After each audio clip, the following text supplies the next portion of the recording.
इस तरीके का नहीं हुआ, ये उचित नहीं है, ये उचित नहीं है।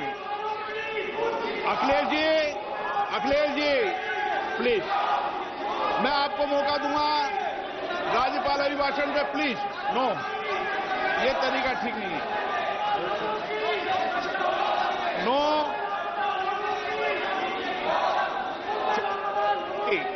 राज्यपाल अभिभाषण पर चर्चा होगी।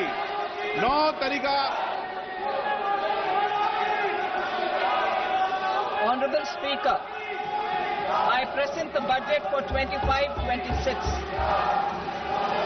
This budget continues our government's efforts to A. Accelerate growth, B. Secure inclusive development, C. Invigorate private sector investments, D. Uplift household sentiments, and E.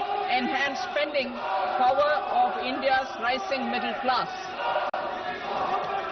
Together, we embark on a journey to unlock our nation's tremendous potential for greater prosperity and global positioning under the leadership of Honorable Prime Minister Shri Narendra Modi.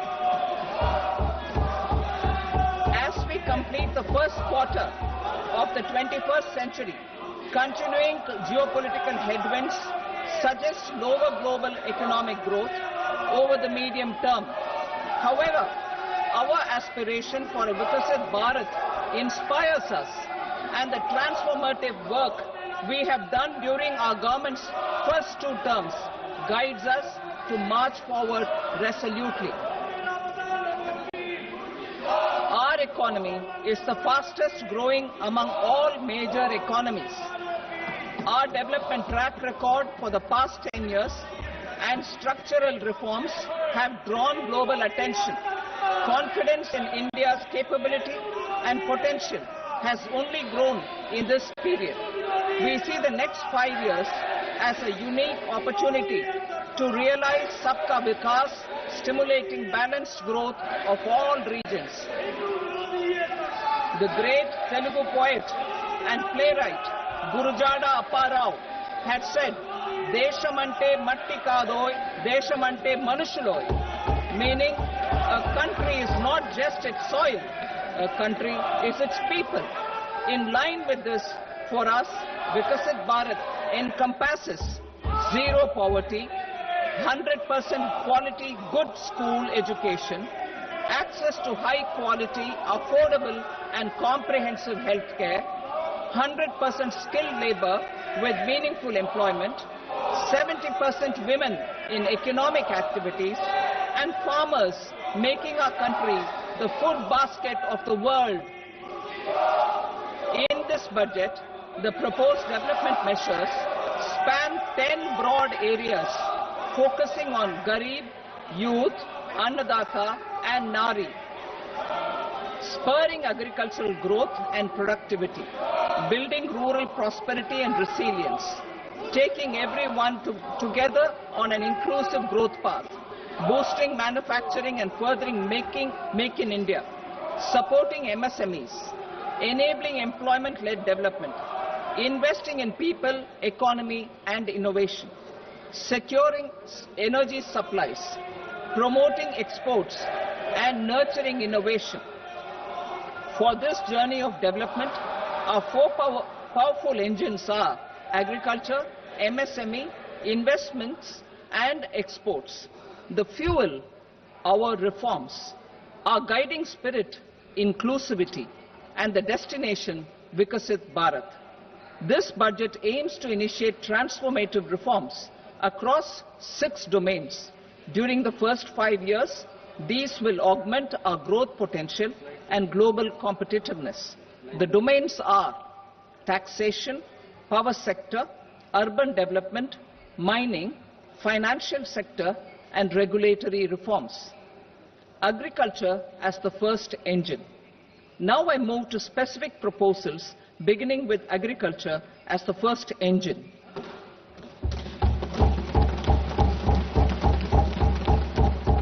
Prime Minister Dhan Dhanya Krishi Yojana, developing agri-districts program. Motivated by the success of the aspirational district program, Our government will undertake a Prime Minister Dhan Dhanya Krishi Yojana in partnership with states. Through the convergence of existing schemes and specialized measures, the program will cover 100 districts with low productivity, moderate crop intensity, and below average credit parameters. It aims to 1. Enhance agricultural productivity, 2. Adopt crop diversification and sustainable agricultural practices, 3. Augment post-harvest storage at the panchayat and block level, 4. Improve irrigation facilities, and 5. Facilitate availability of long-term and short-term credit. This program is likely to help 1.7 crore farmers. Building rural prosperity and resilience.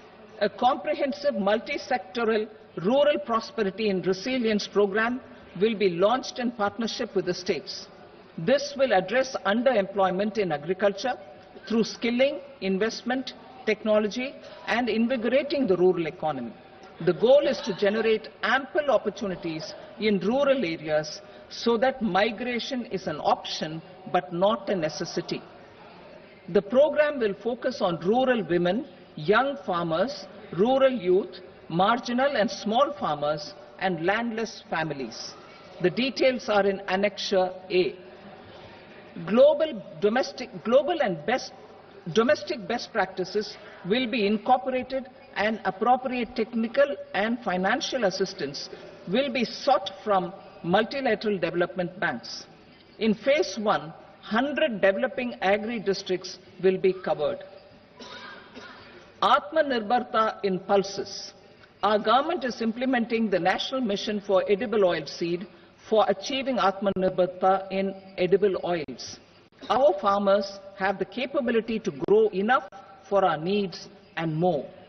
10 years ago, we made concerted efforts and succeeded in achieving near self-sufficiency in pulses. Farmers responded to the need by increasing the cultivated area by 50%, and government arranged for procurement and remunerative prices. Since then, with rising incomes and better affordability, our consumption of pulses has increased significantly. Our government will now launch a 6-year mission for Atmanirbharta in pulses with a special focus on Tuar, Urad and Masoor. Details are in Annexure B. Central agencies such as NAFED and NCCF will be ready to procure these 3 pulses as much as offered during the next 4 years from farmers who register with these agencies and enter into agreements. Comprehensive program for vegetables and fruits. It is encouraging that our people are increasingly becoming aware of their nutritional needs. It is a sign of a society becoming healthier.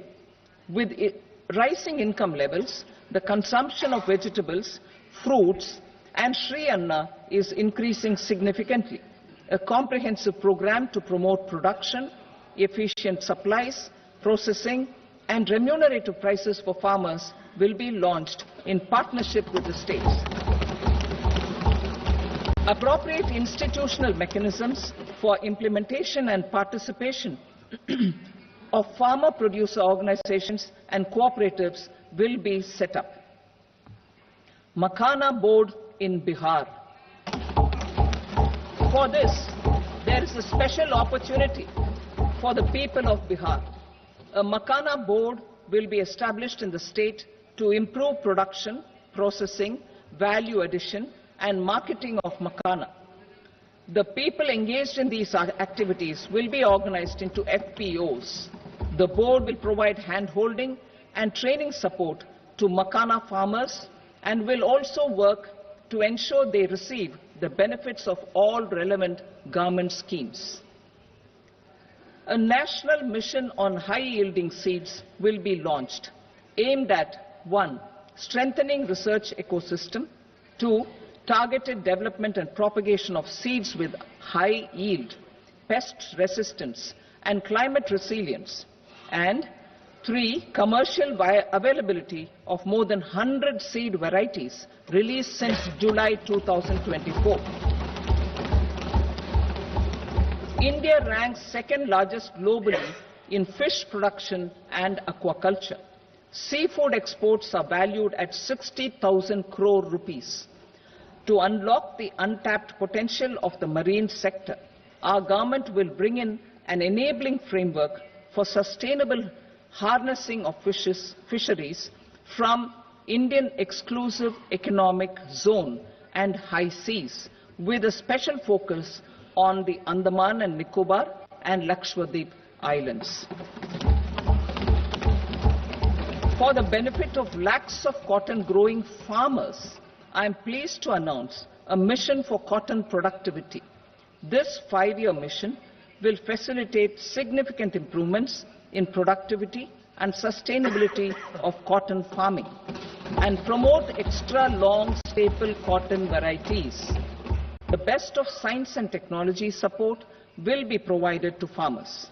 Aligned with our integrated 5F vision for the textile sector, this will help in increasing incomes of the farmers and ensure a steady supply of quality cotton for rejuvenating India's traditional textile sector. Kisan credit cards facilitate short-term loans for 7.7 crore farmers, fishermen and dairy farmers. The loan limit under modified interest subvention scheme will be enhanced from 3 lakh rupees to 5 lakh rupees for loans taken through the KCC. For Atmanirbharta in urea production, our government had reopened 3 dormant urea plants in the eastern region. To further augment urea supply, a plant with annual capacity of 12.7 lakh metric tons will be set up at Namrup in Assam.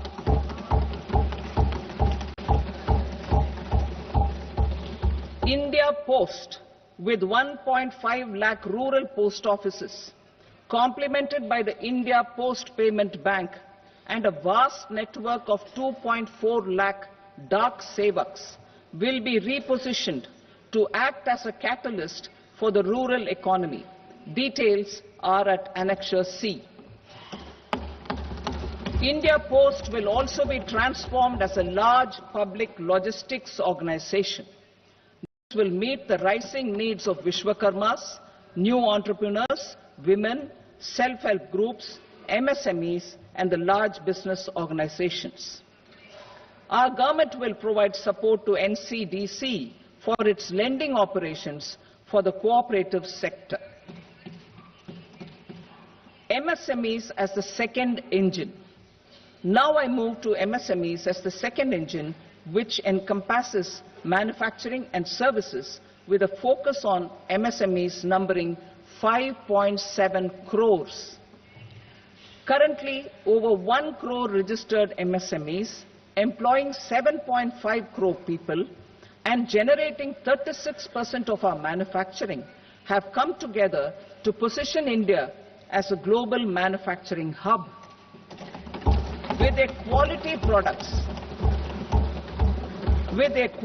products, these MSMEs are responsible for 45% of our exports. To help them achieve higher efficiencies of scale, technological upgradation, and better access to capital, the investment and turnover limits for classification of all MSMEs will be enhanced to 2.5 and 2 times respectively. This will give them the confidence to grow and generate employment for our youth. The details are given in Annexure D. To improve access to credit, the credit guarantee cover will be enhanced. First, for micro and small enterprises from 5 crore to 10 crore rupees, leading to additional credit of 1.5 lakh crores in the next 5 years, is to 20 crore rupees with the guarantee fee being moderated to 1% for loans in 27 focus sectors which are important for Atmanirbhar Bharat.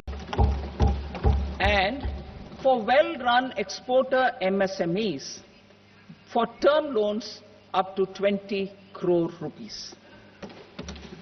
Also for the micro enterprises, we will introduce customized credit cards with a 5 lakh rupee limit for micro enterprises registered on Udyam portal. In the first year, 10 lakh such cards will be issued. Fund of funds for startups. The Alternate Investment Fund, AIFs, for startups have received commitments of more than 91,000 crores rupees. These are supported by the fund of funds set up with the Government of India's contribution of 10,000 crore rupees. Now, a new fund of funds with expanded scope and a fresh contribution of another 10,000 crore rupees will be set up.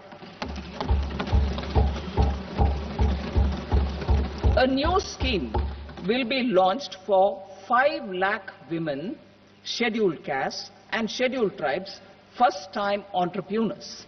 This will provide term loans up to 2 crore rupees during the next 5 years. The scheme will incorporate lessons from the successful Stand Up India scheme. Online capacity building for entrepreneurship and managerial skills will also be organized. Measures for labor-intensive sectors. To promote employment and entrepreneurship opportunities in labor-intensive sectors, our government will undertake specific policy and facilitation measures. To enhance the productivity, quality and competitiveness of India's footwear and leather sector, a focus product scheme will be implemented. The scheme will support design capacity, component manufacturing and machinery required for production of non-leather quality footwear, besides the support for leather footwear and products. The scheme is expected to facilitate employment for 22 lakh persons, generate over 4 lakh crore rupees and exports of over 1.1 lakh crore rupees. Measures for the toys sector. Building on the National Action Plan for Toys, we will implement a scheme to make India a global hub for toys. The scheme will focus on development of clusters, skills, and a manufacturing ecosystem that will create high-quality, unique, innovative, and sustainable toys that will represent the Made in India brand. Support for food processing. In line with our commitment towards Purvodaya, we will establish a National Institute of Food Technology, Entrepreneurship and Management in Bihar. The institute will provide a strong fillip to food processing activities in the entire eastern region. This will result in 1. Enhanced income for the farmers through value addition to their produce, and 2. Skilling entrepreneurship and employment opportunities for the youth. Manufacturing mission, furthering Make in India. Our government will set up a national manufacturing mission covering small, medium and large industries for furthering Make in India by providing policy support, execution roadmaps, governance and monitoring framework for central ministries and states. Details are in Annexure E. Given our commitment to climate-friendly development, the mission will also support clean tech manufacturing. This will aim to improve domestic value addition and build our ecosystem for solar PV cells, EV batteries, motors and controllers, electrolyzers, wind turbines, very high voltage transmission equipment and grid-scale batteries. Investment as the third engine. Now I move to investment as the third engine, which encompasses investing in people, investing in the economy, and investing in innovation. Investing in people. Saksham Anganwadi and Poshan 2.0.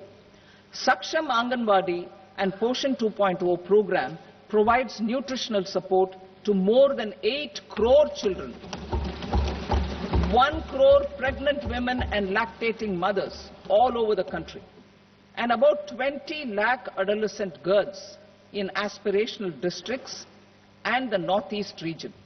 The cost norms for these nutritional support will be enhanced appropriately. Atal Tinkering Labs. 50,000 Atal Tinkering Labs will be set up in government schools in the next 5 years to cultivate the spirit of curiosity and innovation and foster a scientific temper among young minds. Broadband connectivity to government secondary schools and PHCs. Broadband connectivity will be provided to all government secondary schools and primary health centers in rural areas under the BharatNet project. Bharatiya Bhasha Pustak Scheme. We propose to implement a Bharatiya Bhasha Pustak scheme to provide digital form Indian language books for schools and for higher education. This aims to help students understand their subjects better and in their language. National Centers of Excellence for Skilling. Building on the initiative announced in the July 24 budget, 5 National Centers of Excellence for Skilling will be set up with global expertise and partnerships to equip our youth with the skills required for Make for India, Make for the World manufacturing. The partnership will cover curriculum design, training of trainers, and a skills certification framework and periodic reviews. Expansion of capacity in IITs. Total number of students in 23 IITs has increased 100% from 65,000 to 1.35 lakh in the past 10 years.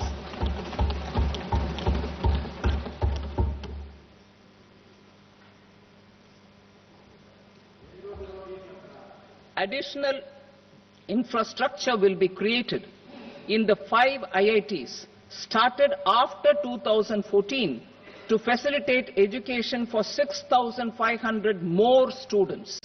Hostel and other infrastructure capacity at IIT Patna will also be expanded.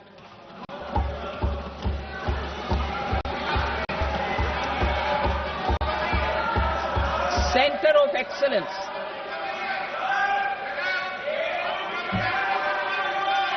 Center of Excellence in AI for Education. I had announced 3 centers of excellence in artificial intelligence for agriculture, health and sustainable cities in 2023. Now a center of excellence in artificial intelligence for education will be set up with a total outlay of 500 crores. Expansion of medical education. Our government has added almost 1.1 lakh undergraduate and postgraduate medical education seats in 10 years, an increase of 130%. In the next year, 10,000 additional seats will be added in medical colleges and hospitals towards the goal of adding 75,000 seats in the next 5 years. Daycare and cancer centers in all district hospitals. Our government will facilitate setting up of daycare cancer centers in all district hospitals in the next 3 years. 200 centers will be established in 25-26 itself. Strengthening urban livelihoods. Our government has been giving priority to assisting urban poor and vulnerable groups. A scheme for socio-economic upliftment of urban workers will be implemented to help them improve their incomes, have sustainable livelihoods and a better quality of life. PM Swanidhi scheme has benefited more than 68 lakh street vendors, giving them respite from high-interest informal sector loans. Building on this success, the scheme will be revamped with enhanced loans from banks, UPI-linked credit cards with 30,000 rupees limit, and capacity building support. Social Security Scheme for welfare of online platform workers. Gig workers of online platforms provide great dynamism to the new age services economy. Recognizing their contribution, our government will arrange for their identity cards and registration on the e-Shram portal. They will be provided health care under PM Jan Arogya Yojana. This measure is likely to assist nearly 1 crore gig workers.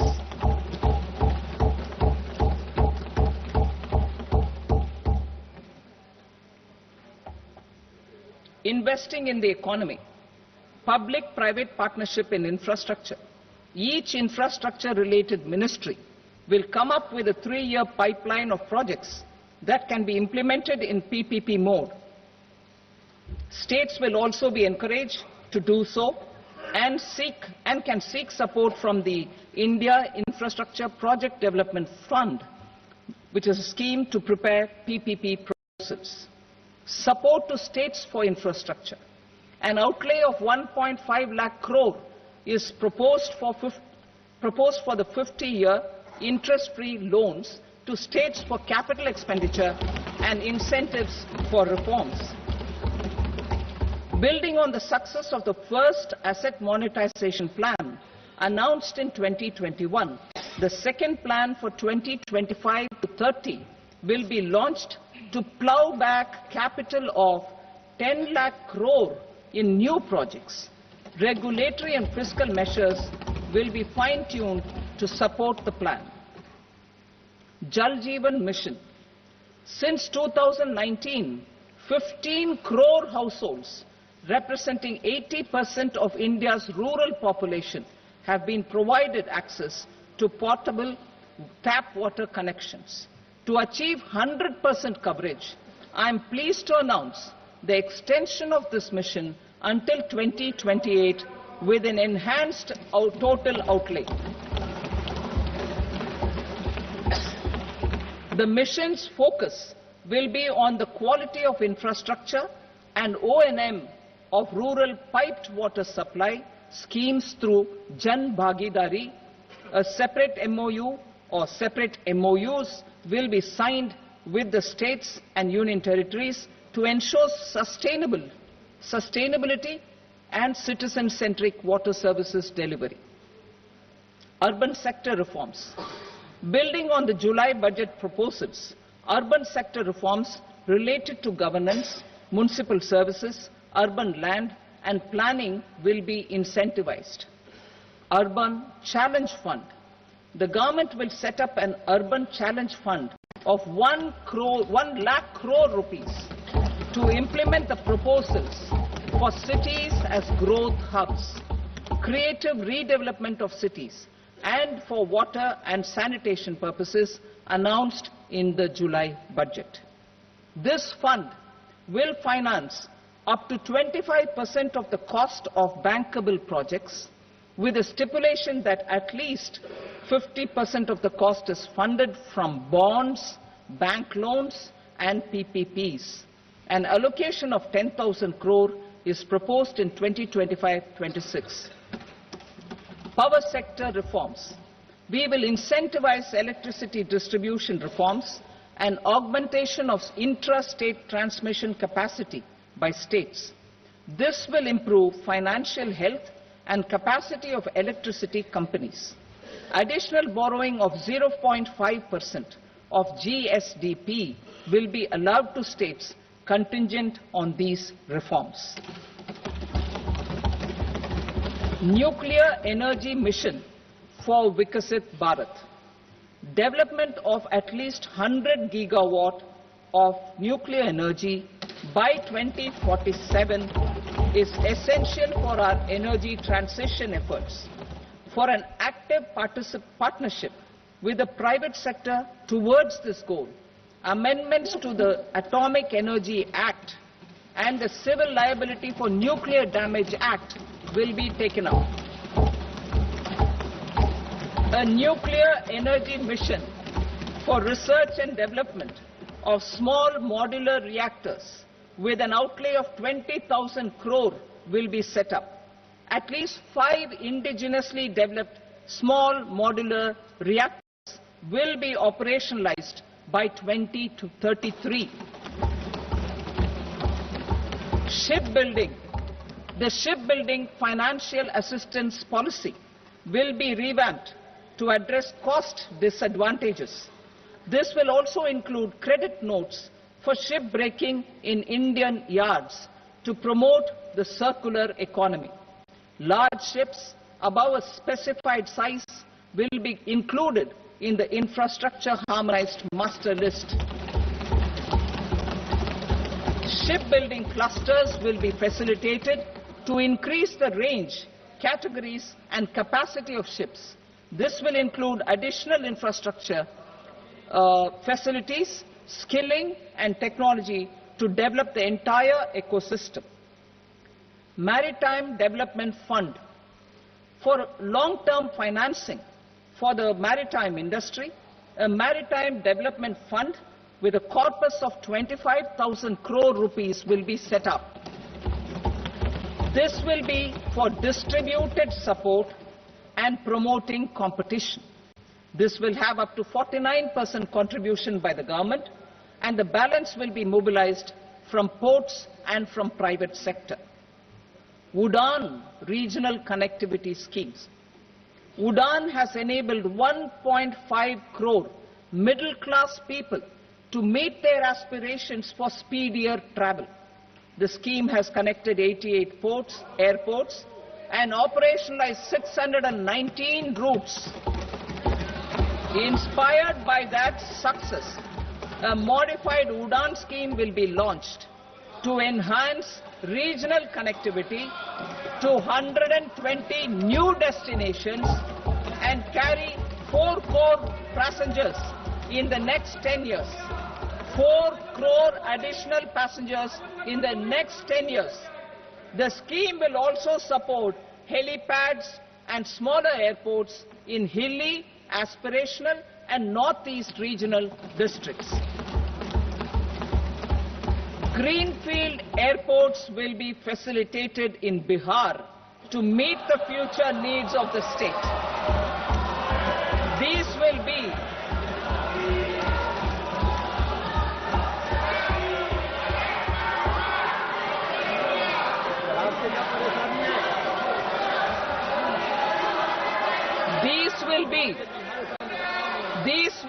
in addition to the expansion of the capacity of Patna Airport and a brownfield airport in Beta. Western Kosi Canal project in Mithilanchal. Financial support will be provided for the Western Kosi Canal ERM project, benefiting a large number of farmers cultivating over 50,000 hectares of land in the Mithilanchal region of Bihar. Mining sector reforms. Mining sector reforms, including those for minor minerals, will be encouraged through sharing of best practices and institutions of a state mining index. A policy for recovery of critical minerals from tailings will be brought out.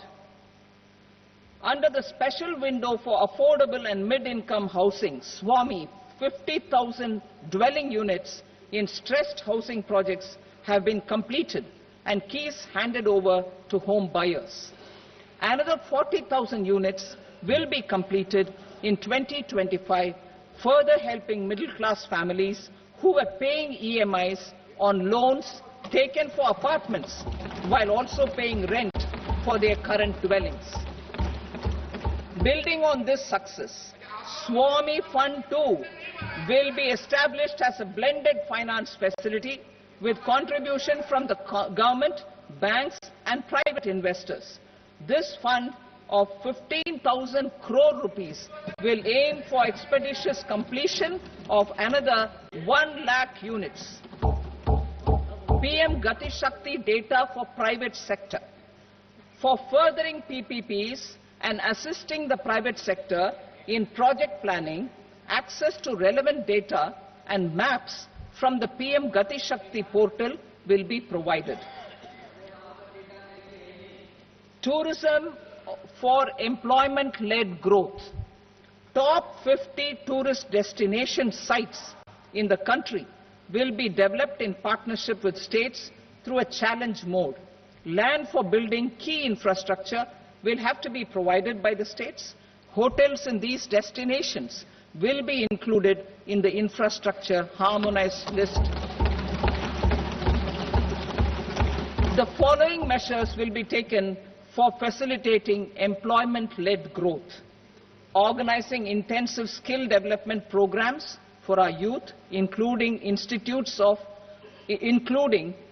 institutes of hospitality management, providing mudra loans for homestays, improving ease of travel and connectivity to tourist destinations, providing performance-linked incentives to states for effective destination management, including tourist amenities, cleanliness and marketing efforts, and introducing streamlined e-visa facilities along with visa fee waivers for certain tourist groups. Continuing with the emphasis on places of spiritual and religious significance, in the July budget, there will be a special focus on destinations related to the life and times of Lord Buddha. Medical tourism and heal in India. Medical tourism and heal in India will be promoted in partnership with the private sector along with capacity building and easier visa norms. Investing in innovation. To implement private sector-driven research, development and innovation initiatives announced in the July budget, I am now allocating 20,000 crore rupees for this purpose.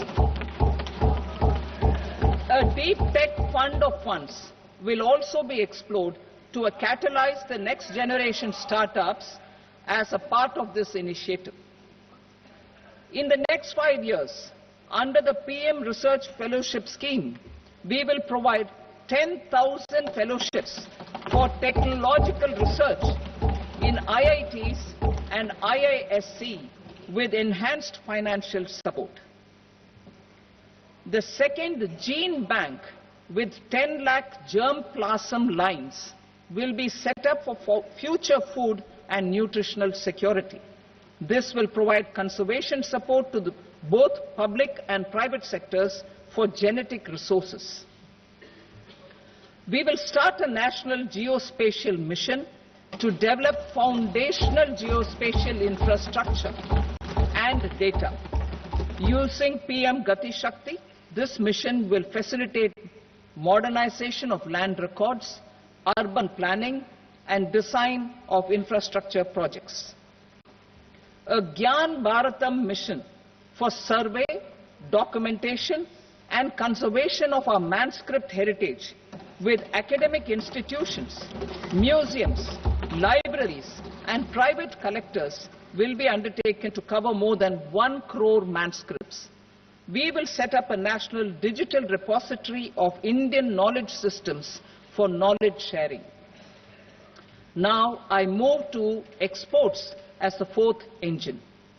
We will set up an export promotion mission with sectoral and ministerial targets driven jointly by the Ministries of Commerce, MSME and Finance. It will facilitate easy access to export credit, cross-border factoring support, support to MSMEs to tackle non-tariff measures in overseas markets. A digital public infrastructure, Bharat Trade Net, for international trade will be set up as a unified platform for trade documentation, and financing solutions. This will complement the Unified Logistics Interface Platform. The BTN will be aligned with international practices. Support will be provided to develop domestic manufacturing capacities for our economy's integration with global supply chains. Sectors will be identified based on objective criteria. Facilitation groups with participation of senior officers and industry representatives will be formed for select products and supply chains. Through this, there are huge opportunities related to Industry 4.0, which needs high skills and talent. Our youth have both. Our government will support the domestic electronic equipment industry to leverage this opportunity for the benefit of our youth. A national framework will be formulated as guidance to states for promoting global capability centers in emerging Tier 2 cities. This will suggest measures for enhancing availability of talent and infrastructure, building bylaw reforms, and mechanisms for collaboration with industry. Our government will facilitate upgradation of infrastructure and warehousing for air cargo, including high-value perishable horticultural produce. Cargo screening and customs protocol will be streamlined and made user-friendly. Reforms as the fuel. Over the past 10 years, our government has implemented several reforms for convenience of taxpayers, such as faceless assessment, 2, taxpayer charter, 3, faster returns, 4, almost 99% returns being on self-assessment, and 5, Vivad Se Vishwas scheme.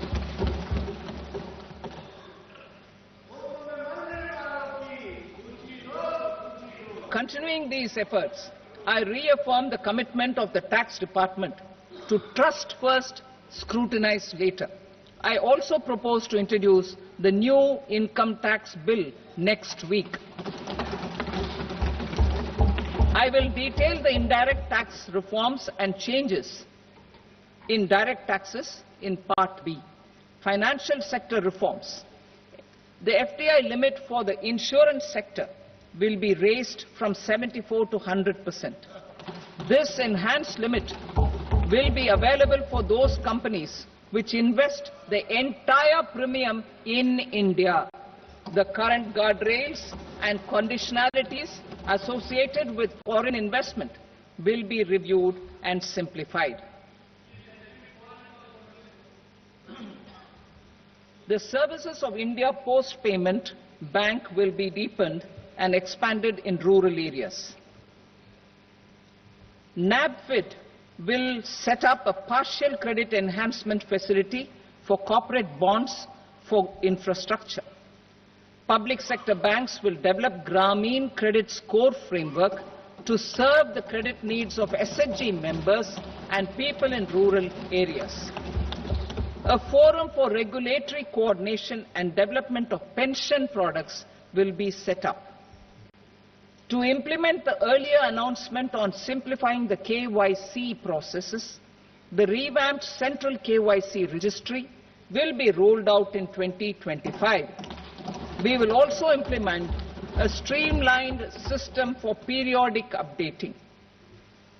Requirements and procedures for speedy approval of company mergers will be rationalized. The scope for fast-track mergers will also be widened and the process made simpler.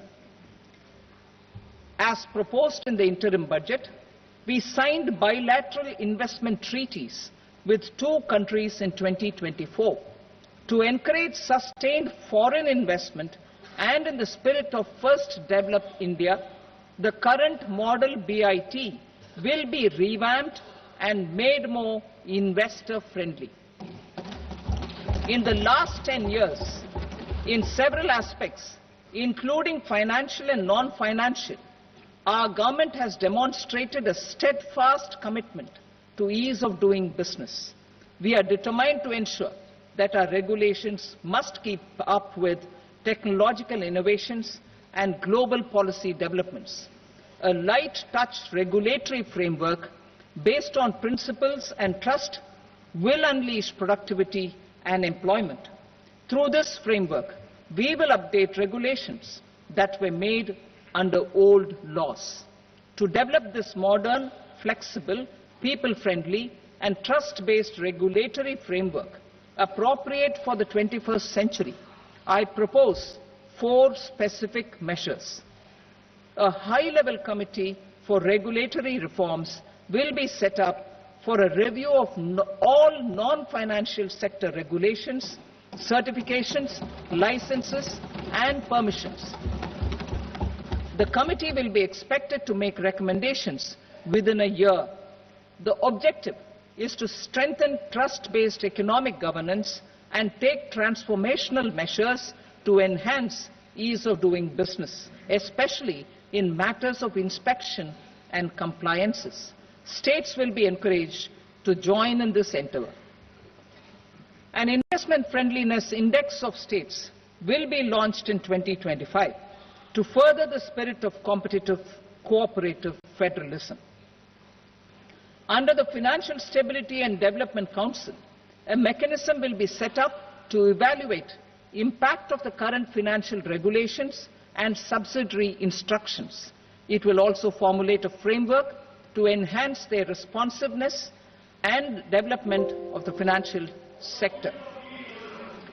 In the Jan Vishwas Act 2023, more than 180 legal provisions were decriminalized. Our government will now bring up the Jan Vishwas Bill 2.0 to decriminalize more than 100 provisions in various laws. I now move to fiscal policy. In the July budget, I had committed to staying the course for fiscal consolidation. Our endeavour will be to keep the fiscal deficit each year such that central government debt remains on a declining path as a percentage of the GDP. The roadmap for the next 6 years has been detailed in the FRBM statement. Revised estimates for 2024-25. The revised estimate of the total receipts other than borrowings is 31.47 lakh crore rupees, of which the net tax receipts are 25.57 lakh crore rupees. The revised estimate of the total expenditure is 47.16 lakh crore rupees, of which the capital expenditure is about 10.18 lakh crore rupees. The revised estimate of the fiscal deficit is 4.8% of the GDP. Budget estimates for 25-26. Coming to 25-26, the total receipts other than borrowings and total expenditure are estimated at 34.96 lakh crore rupees and 50.65 lakh crore rupees respectively. The net tax receipts are estimated at 28.37 lakh crore rupees. The fiscal deficit is estimated to be 4.4% of GDP. To finance the fiscal deficit, the net market borrowings from dated securities are estimated at 11.54 lakh crore. The balance financing is expected to come from small savings and other sources. The gross market borrowings are estimated at 14.82 lakh crore rupees. I will now move to Part B. Indirect taxes. My proposals relating to customs aim to rationalize tariff structure and address duty inversion. These will also support domestic manufacturing and value addition, promote exports, facilitate trade, and provide relief to common people. Rationalization of customs tariff structure for industrial goods. As a part of comprehensive review of customs rate structure announced in July 2024 budget, I propose to 1. Remove 7 tariff rates. This is over and above the 7 tariff rates removed in 23-24 budget. After this, there will be only 8 remaining tariff rates, including 0 rate. 2. Apply appropriate cess to broadly maintain effective duty incidence, except on a few items where such incidence will reduce marginally. 3. Levy not more than 1 cess or surcharge. Therefore, I propose to exempt social welfare surcharge on 82 tariff lines that are subject to a cess. I shall now take up sector-specific proposals. To provide relief to patients, particularly those suffering from cancer, rare diseases, and other severe chronic diseases, I propose to add 36 life-saving drugs and medicines to the list of medicines fully exempted from basic custom duty.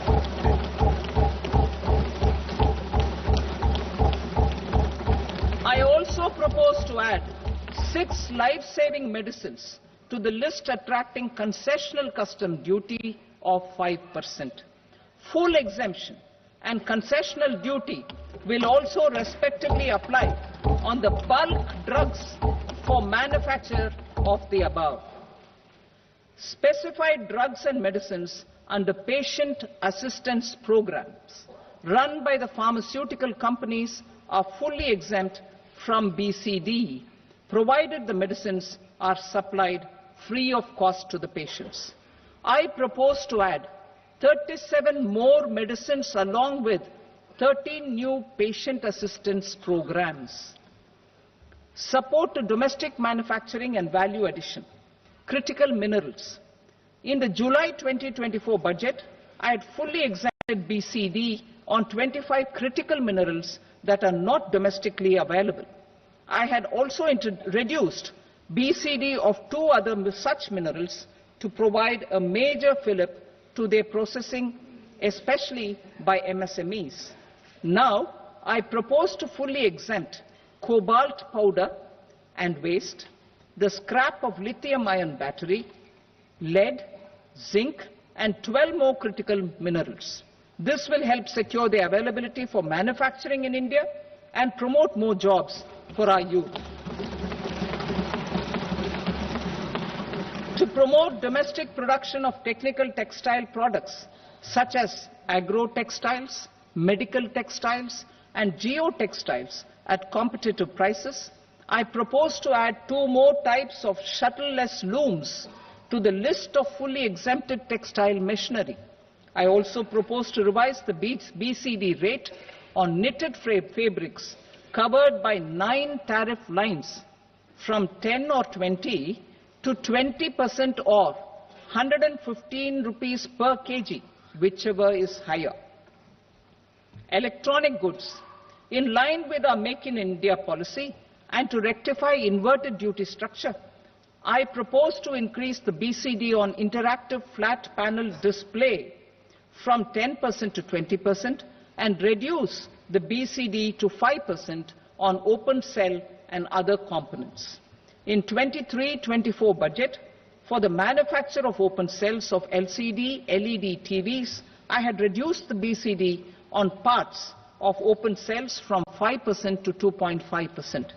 To further boost the manufacture of such open cells, the BCD on these parts will now stand exempted. Lithium-ion battery. To the list of exempted capital goods, I propose to add 35 additional capital goods for EV battery manufacturing and 28 additional capital goods for mobile phone battery manufacturing.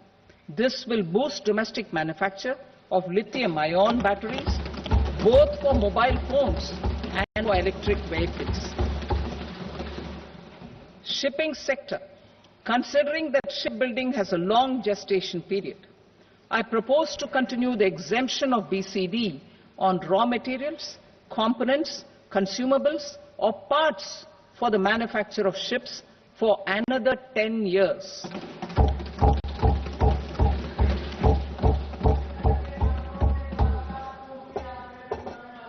also propose the same dispensation for shipbreaking to make it more competitive. Telecommunication. To prevent classification disputes, I propose to reduce the BCD from 20% to 10% on carrier-grade Ethernet switches to make it at par with non-carrier-grade Ethernet switches. Export promotion. To facilitate exports of handicrafts, I propose to extend the time period for export from 6 months to 1 year, further extendable by another 3 months if required. I also propose to add 9 items to the list of duty-free inputs. Leather sector. I propose to fully exempt BCD on wet blue leather to facilitate imports for domestic value addition and employment. I also propose to exempt crust leather from 20% export duty to facilitate exports by small tanners. Marine products. To enhance India's competitiveness in the global seafood market, I propose to reduce BCD from 30% to 5% on frozen fish paste, surimi, for manufacture and export of its analog products. I also propose to reduce BCD from 15% to 5% on fish hydrolysates for manufacture of fish and shrimp feed.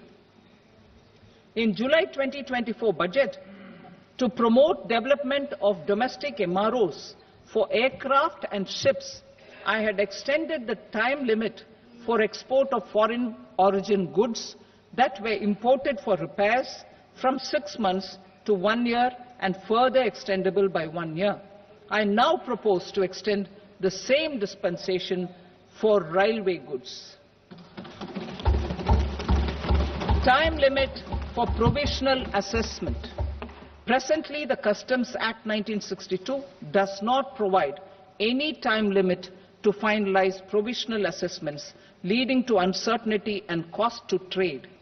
As a measure of promoting ease of doing business, I propose to fix a time limit of 2 years, extendable by a year, for finalizing the provisional assessment. I propose to introduce a new provision that will enable importers or exporters, after clearance of goods, to voluntarily declare material facts and pay duty with interest but without penalty. This will incentivize voluntary compliance. However, this will not apply in cases where department has already initiated audit or investigation proceedings. For industry to better plan their imports, I propose to extend the time limit for the end use of imported inputs in the relevant rules from 6 months to 1 year. This will provide operational flexibility in view of cost and uncertainty of supply. Further, such importers will now have to file only quarterly statements instead of a monthly statement.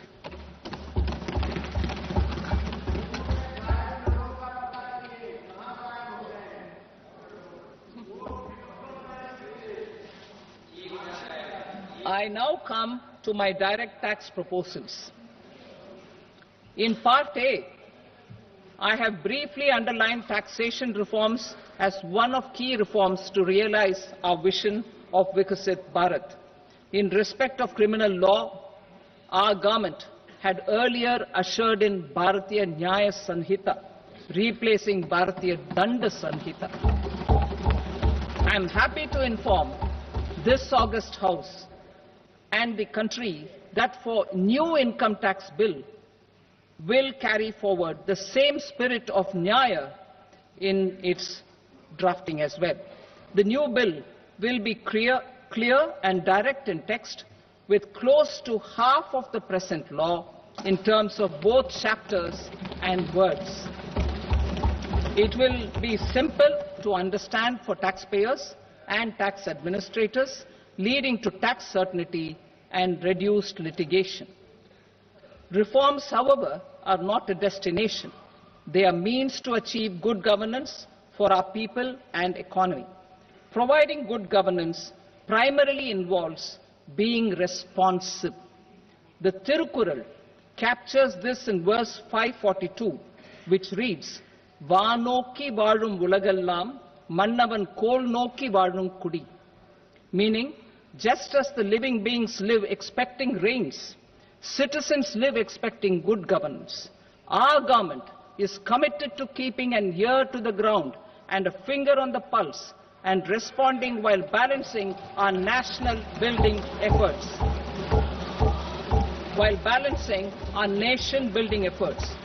The following measures will detail just how our government will, under the guidance of PM Modi, has taken steps to understand and address. I repeat that sentence, sir. The following measures will detail just how our government, under the guidance of PM Modi, has taken steps to understand and address the needs voiced by our citizens. My tax proposals are guided by this spirit. The objectives of my proposals are as follows. Personal income tax reforms with special focus on middle class. Rationalization of TDS and TCS for easing difficulties. Encouraging voluntary compliance. Reducing compliance burden. Ease of doing business, employment and investment. I will come to my proposal on personal income tax towards the end. TDS and TCS, rationalization for easing difficulties. I propose to rationalize tax deduction at source, TDS, by reducing the number of rates and thresholds above which TDS is deducted. Further, threshold amounts for tax deduction will be increased for better clarity and uniformity. The limit for tax deduction on interest for senior citizens is being doubled from the present 50,000 rupees to 1 lakh rupees. Similarly, the annual limit of 2.40 lakh rupees for TDS on rent is being increased to 6 lakh rupees. This will reduce the number of transactions liable to TDS, thus benefiting small taxpayers receiving small payments. The threshold to collect tax at source, the TCS, on remittances under RBI's liberalized remittance scheme, the LRS, is proposed to be increased from 7 lakh to 10 lakhs. I also propose to remove TCS on remittances for education purposes, where such remittances is out of a loan taken from a specified financial institution. Both TDS and TCS are being applied on any transaction related to sale of goods. To prevent such compliance difficulties, I propose to omit the TCS. I also propose that the provisions of the higher TDS deduction will now apply only in non-PAN cases. In July 2024, the delay for payment of TDS up to the due date of filing statement was decriminalized. I propose to provide the same relaxation to TCS provisions as well. The government under the leadership of Prime Minister Modi believes in Sabka Saath, Sabka Vikas, Sabka Vishwas and Sabka Prayas. In line with this, we brought in updated return facility in 2022 for voluntary compliance by taxpayers who had omitted to report their correct income. Our trust in taxpayers was proved right. Nearly 90 lakh taxpayers voluntarily updated their incomes by paying additional tax. Taking this trust further, I now propose to extend the time limit to file updated returns for any assessment year from the current limit of 2 years to 4 years.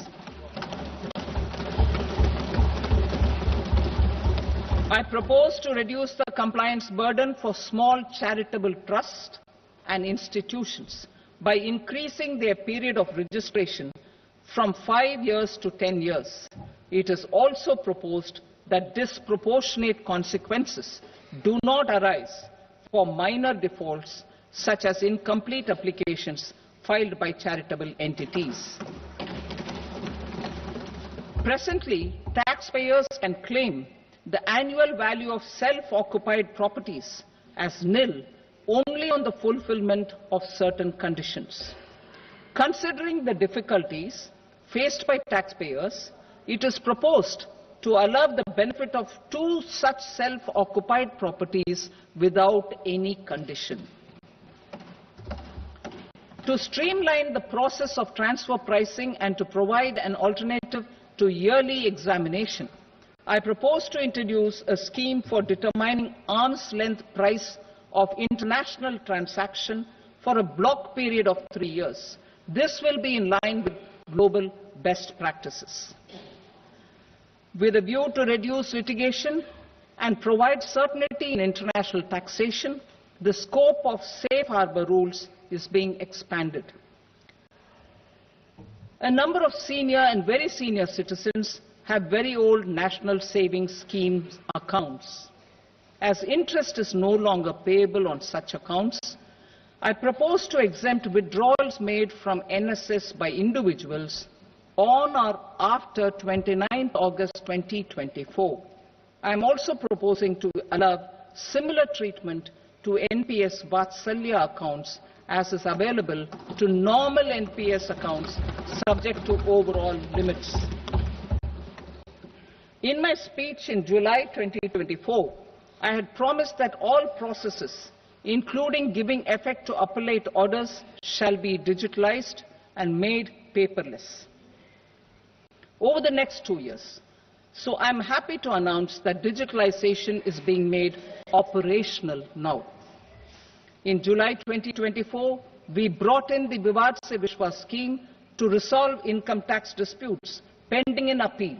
The scheme has received a great response, with nearly 33,000 taxpayers having availed of the scheme to settle their disputes.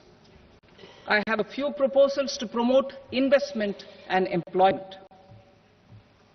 It is proposed to provide a presumptive taxation regime for non-residents who provide services to a resident company that is establishing or operating an electronics manufacturing facility. I further propose to introduce a safe harbor for tax certainty for non-residents who store components for supply to specified electronics manufacturing units. Presently, the tonnage tax scheme is available only to sea-going ships. The benefits of existing tonnage tax scheme are proposed to be extended to inland vessels registered under the Indian Vessels Act 2021 to promote inland water transport in the country. Extension for incorporation of startups. We continue to support the Indian startup ecosystem. I propose to extend the period of incorporation by 5 years to allow the benefit available to startups which are incorporated before 1/4/2030. In order to attract and promote additional activities in the IFSC, I am inter alia proposing specific benefits to ship leasing units, insurance offices, and treasury centers of global companies which are set up in IFSC. Further, to claim benefits, the cut-off date for commencement in IFSC has also been extended by 5 years to 31/3/2030. Category 1 and Category 2 AIFs are undertaking investments in infrastructure and other such sectors. I propose to provide certainty of taxation to these entities on the gains from securities, to promote funding from sovereign wealth funds and pension funds to the infrastructure sector. I propose to extend the date of making an investment by 5 more years up to 31st March 2030.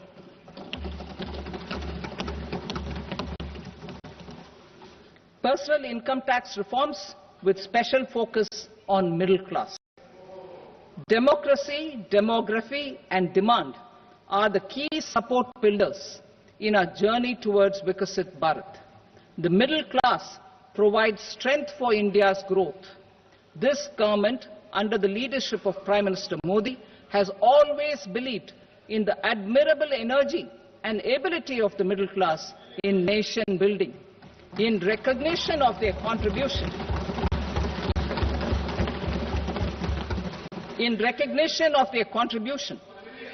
we have periodically reduced their tax burden.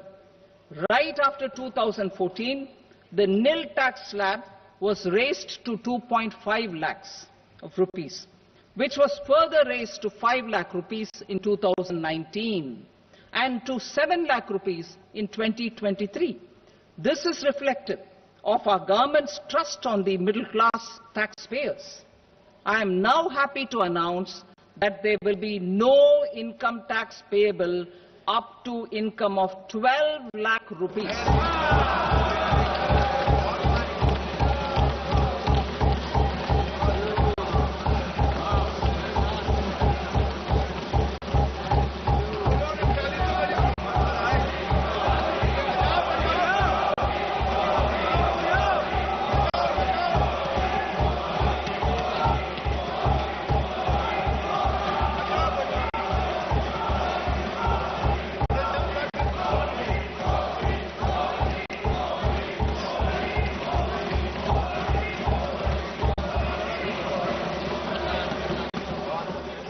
So, average income of 1 lakh per month other than the special rate income such as capital gains under the new regime. This limit will be 12.75 lakh for salaried taxpayers due to the standard deduction of 75,000. Slabs and rates are being changed across the board to benefit all taxpayers. The new structure will substantially reduce the taxes of the middle class and leave more money in their hands, boosting household consumption, savings and investment. In the new tax regime, I propose to revise tax rate structures as follows: 0 to 4 lakh rupees nil, 4.8 lakh rupees to 4 to 8 lakh rupees 5%, 8 to 12 lakh rupees 10%, 12 to 16 lakh rupees 15%, 16 to 20 lakh rupees 20%, 20 to 24 lakh rupees 25%, and above 24 lakh rupees 30%. To taxpayers up to 12 lakh of normal income, other than special rate income such as capital gains. I read that again. To taxpayers up to 12 lakh of income, other than special rate income such as capital gains, tax rebate is being provided in addition to the benefit due to slab rate reduction in such a manner that there is no tax payable by them. The total tax benefit of slab rate changes and rebate at different income levels can be illustrated with a few examples. A taxpayer in the new regime with an income of 12 lakh rupees will get a benefit of 80,000 rupees in tax, which is 100% of tax payable as per the existing rates. A person having income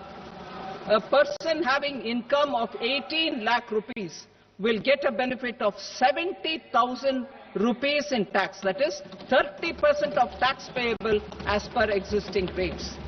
A person with an income of 25 lakh gets a benefit of 1,10,000 rupees, that is 25% of his tax payable as per existing rates. Details of my tax proposals are given in the annexure. As a result of these proposals, Honorable Speaker, sir, revenue of about 1 lakh crore in direct taxes and 2,600 crores in indirect taxes will be foregone. Mr. Speaker, sir, with this, I commend the budget to this august House.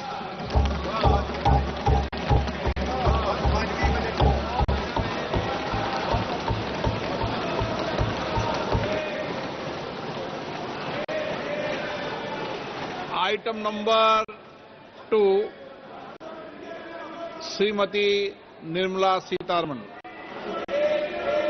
Sir, with your permission, I rise to lay on the table the following statements under Section 3(1) of the Fiscal Responsibility and Budget Management Act, 2003. Medium-term fiscal policy cum fiscal policy strategy statement and macroeconomic framework statement. Item number 3, Srimati Nirmala Sitharaman. Sir, with your permission, I rise to move for leave to introduce the Finance Bill 2025. प्रश्न ये है कि विधेयक को पुनर्स्थापित करने की अनुमति प्रदान की जाए। जो सदस्य इसके पक्ष में हाँ कहें, जो सदस्य विरोध में ना कहें। मेरे विचार में निर्णय हाँ वालों के पक्ष में हुआ, हाँ वालों के पक्ष में अनुमति प्रदान की जाती है। माननीय मंत्री जी अब विधेयक को पुनर्स्थापित करें। Sir, I introduce the bill. Thank you.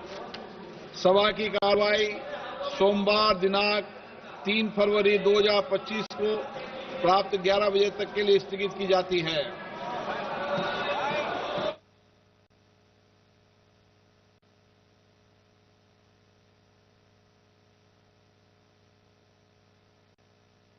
Building rural prosperity and resilience, a comprehensive multi-sectoral rural prosperity and resilience program will be launched in partnership with the states. This will address underemployment in agriculture through skilling, investment, technology, and invigorating the rural economy. The goal is to generate